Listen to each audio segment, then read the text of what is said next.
Good morning, everyone, and thank you so much for coming today in this historic event where we're having a parliamentary press conference on the anniversary, the 75th anniversary of the Nakba.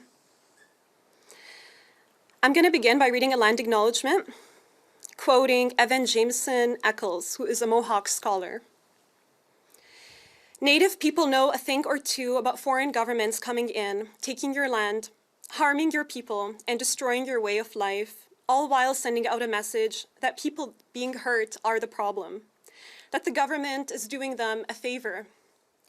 This is a very bare bones description that applies to what has happened and is still happening to Indigenous people both here and in Palestine. And to that end, I can say that we are working towards decolonization and liberation of people both here and in our homeland. Today, our demands are twofold. We are calling on the Canadian government to acknowledge that today is Nakba Day. As the UN today is doing for the first time, they are marking today as Nakba Day. And the second call is calling on Canada to join the UN in urging Israel to immediately free Palestinian prisoner Ahmad Manasra. We're going to be starting by introducing our first speaker, who is George, and he will be giving an overview of the Nakba. We are going to be saving our best speaker for last, Mr. Nabil, who is a Nakba survivor. Thank you.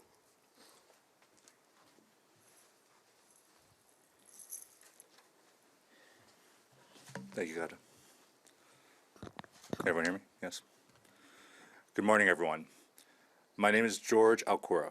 I'm the Vice President of External Affairs for the Association of Palestinian Arab Canadians, otherwise known as APAC. APAC is a grassroots community organization which brings together Palestinians in the National Capital Region for cultural, educational, and communal activities. APAC also plays a role in advocating for Palestinian human rights at all levels of government. As you may know, today, May 15th, is the commemoration of 75 years of Nakba. Nakba translates to the catastrophe, and it marks the destruction, ethnic cleansing, and the mass expulsion of native Palestinians from over 500 towns and villages in Palestine, carried out by Zionist forces in 1948 for the purpose of creating the settler colony of Israel. The Palestinian people were displaced from the majority of their homelands through military aggression of the Zionist project. Over 15,000 Palestinians were murdered by Zionist militias through 70 different massacres, and 700,000 Palestinians had fled to neighboring Arab countries and other Palestinian cities nearby. At the time, they believed that the Zionist project would be repelled, and they'd be allowed to return to their homes. 75 years later, that is not the case. The Zionist project has only taken deeper roots in our homeland and in our region, encroaching, annexing, and occupying more land while simultaneously dispatching and murdering masses of the Palestinian peoples. Yet every year, we witness the Canadian government celebrating this date, the catastrophe. Government officials consistently celebrate the creation of Israel while refusing to recognize that this date marks the displacement of hundreds of thousands of Palestinians who are forced to live in exile as stateless refugees to this day. Last year, the United Nations General Assembly voted overwhelmingly in favor of recognizing May 15th as a date to commemorate the Nakba. It was with great shame, as a Canadian Palestinian, that Canada was one of the few countries that voted against this resolution. Canada cannot continue to celebrate the creation of Israel every year while ignoring the hundreds of massacred villages that Israel was created on top of. This is why APAC joins several other organizations here today in calling on the Canadian government to recognize May 15th as the Palestinian Nakba Day. Thank you.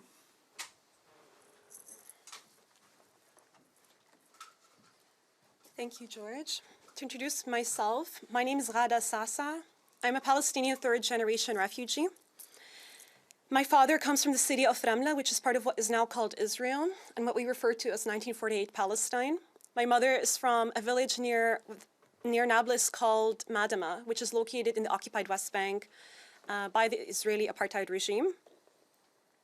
I'm also a PhD candidate in international relations at McMaster University and a board member for Canadians for Justice and Peace in the Middle East. I recently organized a protest on Ahmad's birthday in January, where we called for his immediate release. Ahmad Manasra was arrested by Israel when he was only 13 years old, and he was tortured. He had recently had a mental breakdown in prison. He has turned 21 now, so 8 years in prison, and since November 2021, they have held him in solitary confinement. According to Amnesty International, more than 15 days of solitary confinement is considered prohibited torture. And now it is absolutely an affront to international law that Israel continues to hold him in solitary confinement. I actually have two quotes here, one from Defense for Children International, who couldn't be here, but they say, "When we allow any child to be exposed to the brutal treatment that Ahmad has endured, it is hypocritical to say we care about children. When do we say that this is barbaric and join together to protect children not only in our country, but all across the world?" I also wanted to share this quote from Ihsan Gardi, Amnesty International Canada's Director of Communications and Mobilization. "After 8 years of unjust imprisonment, Israel's continued abuse of Ahmad Manasra's rights has now put his life at great risk. It is now more urgent than ever for Israeli authorities to remove Manasra from the torture of extended solitary confinement, respect his right to appropriate health care, and arrange for his prompt and safe release." Manasra's case is not an aberration in the context of Israel's apartheid against Palestinians, Gardi noted. "The theft of Ahmad Manasra's childhood is a crushing symbol of the indignities and inequities Palestinians face every day under apartheid. Israel must free him as a first step in dismantling the system of oppression and that dispossesses Palestinians of their land, denies them their economic and social rights, and deprives children of their right to be free." And so today we are, of course, recognizing the ongoing genocide that is taking place against Indigenous people of Palestine, but we're also commemorating ongoing resistance and what we are resolving ourselves to do even more in solidarity with the Palestinian population. And now we'll be introducing Dorothy.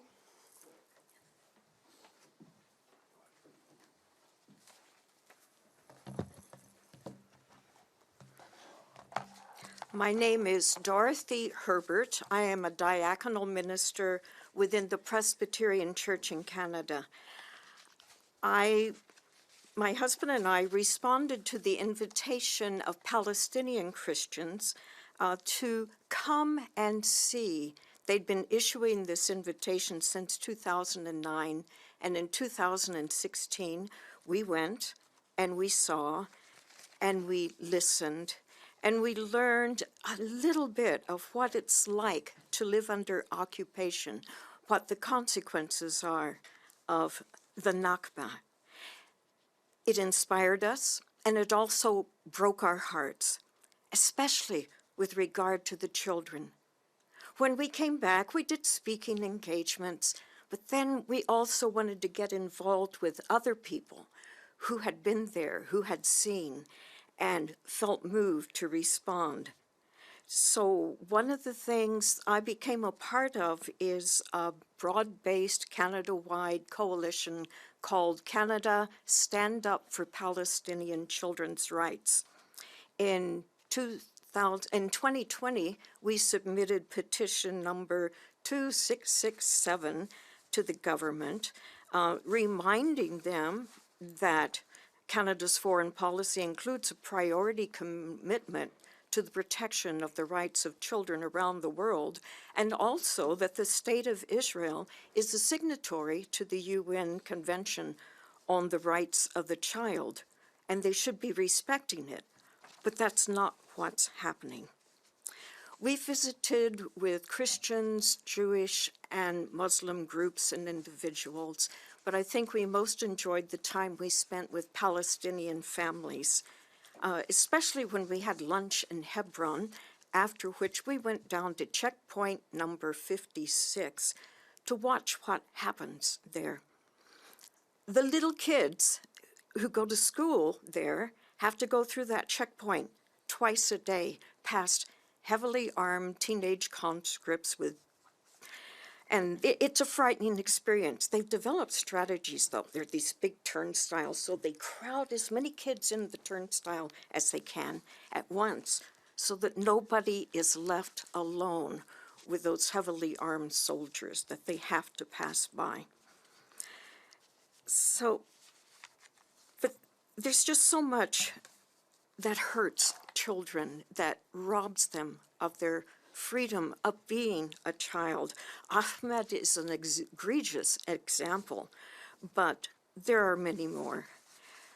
There are between 500 and 700 Palestinian children, mostly teenage boys, that are prosecuted in military courts in the state of Israel every year. No other country in the world processes children through military courts. When they arrive, they are often brought into interrogation blindfolded, frightened, sleep-deprived.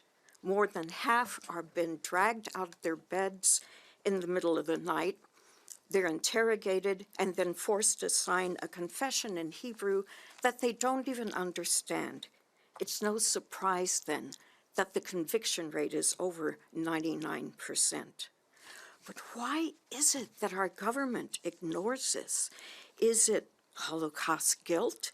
Is it some pressure from Christian Zionists? What is it that makes it seem so hard for our government to respond? Because certainly it was a weak response to our petition. So we keep trying, we keep working on letter writing campaigns, and we pray for the day when children around the world will be free to be children, to learn, to live, to laugh, and to love. So we invite you to join us with Canada Stand Up for Palestinian Children's Rights. We're still seeking to have a special envoy appointed so that an official representative of the government will go and look and listen, report back, and prepare a response. Thank you.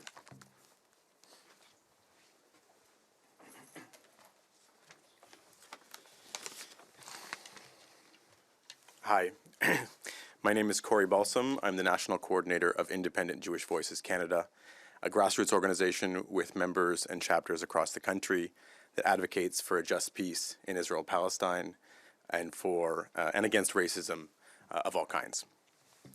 As Canadian Jews, many of us descendants of Nazi Holocaust survivors, we take very seriously the importance of acknowledging and properly commemorating the tragedies of the past, regardless of who the victims and the perpetrators were.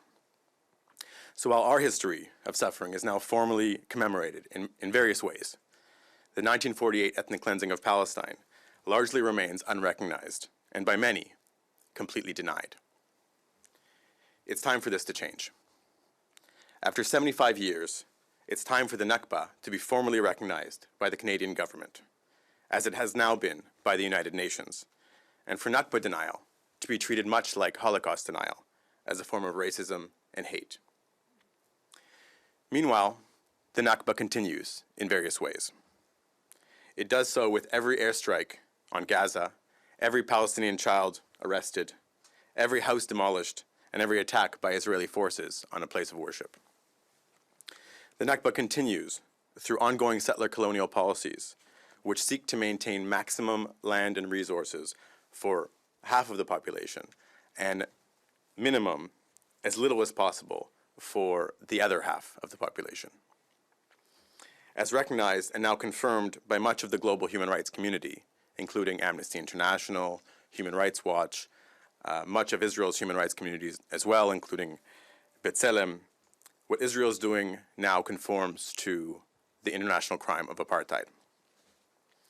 These may be big concepts to comprehend, but they impact the lives of each and every Palestinian on the smallest of scales. So I thank Ms. Sasa for focusing our attention on just one individual, one 13-year-old boy who has been held for years in solitary confinement and who deserves a chance at a dignified life. The Canadian government has the opportunity right now to contribute to giving Ahmad and so many other Palestinians a brighter future. MP Heather McPherson has tabled a motion to the Standing Committee on Foreign Affairs and International Development to study the possible actions Canada can take to promote peace and respect for human rights in Israel-Palestine. We encourage all committee members to support this motion and to engage seriously and thoughtfully with the issue. Canada must move to take action in support of Palestinian human rights. Ahmad and others like him can't afford to wait. Thank you.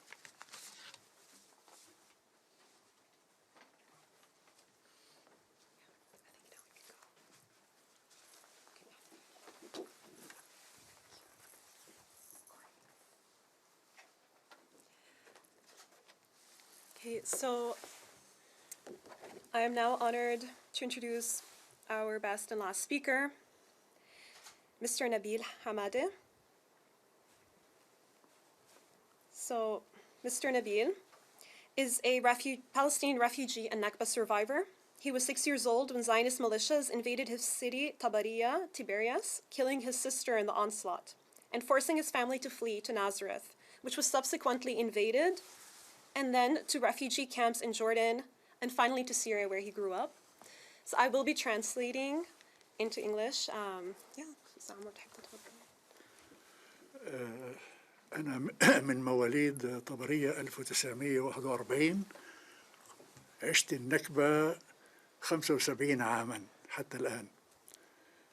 أنا شاهد عيان حي على التطهير العرقي العنفي. I am from Tiberias, and I lived 75 years of the Nakba. I am a living witness to the ethnic cleansing that Israel has carried out against the Palestinian people. كيف تم إخلاء مدينة طبرية كلياً من السكان الأصليين بالقتل والتهجير. The indigenous people of the city of Tiberias were killed and ethnically cleansed. قتلوا شقيقتي المعلمة الشابة وشردوا إخوتي المراهقين الاثنين. They murdered my sister, who was an adolescent teacher, and they forcibly displaced his siblings.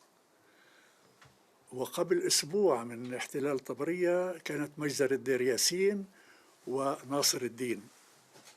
A week before they ethnically cleansed Tiberias, there was the massacre that Zionists carried out in Deir Yassin and وناصر الدين. Nasr al-Din. وعندما هاجمونا اختبأنا في مغارة. في اليوم الثاني أنقذتنا قوات الانتداب البريطاني ونقلتنا بشاحنات إلى الناصرة. When the Zionists attacked, his family hid in a cave, and then they were rescued by a British group in order to go to Nazareth.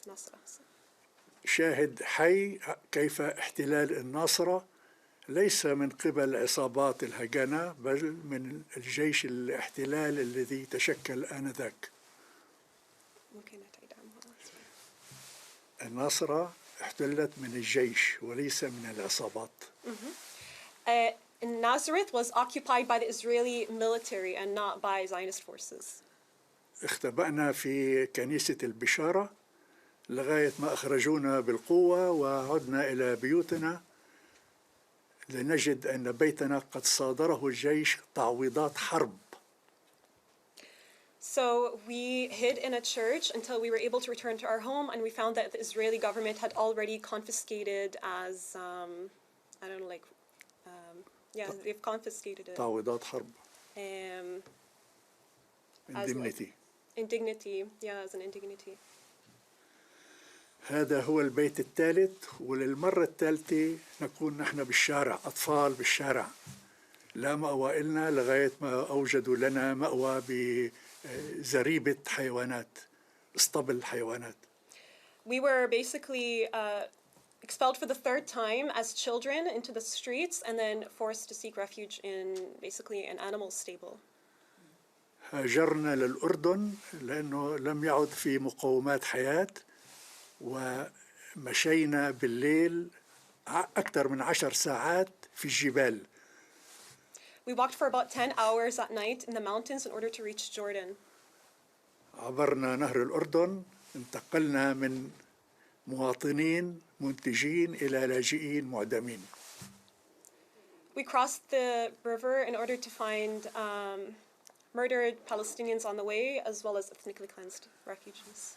أهم شيء فقدناه حتى الآن هو حق تقرير المصير. تقرير المصير. No. Self-determination. Yeah, what we're calling for is self-determination. هذا بحق. نحن لدينا 700 قرار متحدة غير مفعلة بدون تفعيل. We have 700 United Nations resolutions that are on our side, but nobody's taking action. نريد التقيد التام، التطبيق الأمين لميثاق الأمم المتحدة. We need action from the United Nations. وشكرا. Thank you so much. And just expanding on that, we demand, most importantly, I think, the right of return, حق العودة, to our homeland. That is actually confirmed by UN Resolution 194. And I do want to mention that today I am being submitted to this week we are presenting a parliamentary petition that has been endorsed by Alexandre Bouleris, which is calling on Canada to recognize Nakba Day.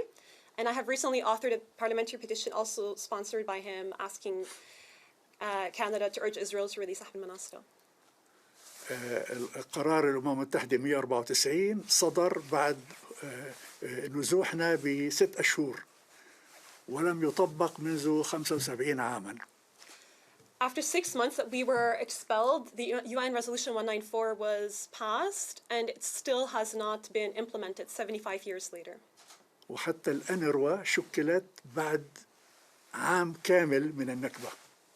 Even UNRWA has been founded about a year after the Nakba. لذلك كنا بدون أي مرجعية، بدون أي خدمات. That's why we had no support or resources until then. وما زلنا نعيش هذه النكبة ليومنا. Until today, we are living the Nakba or the catastrophe. وحتى الطفل المريض مناصرة هو شكل من أشكال النكبة المستمرة.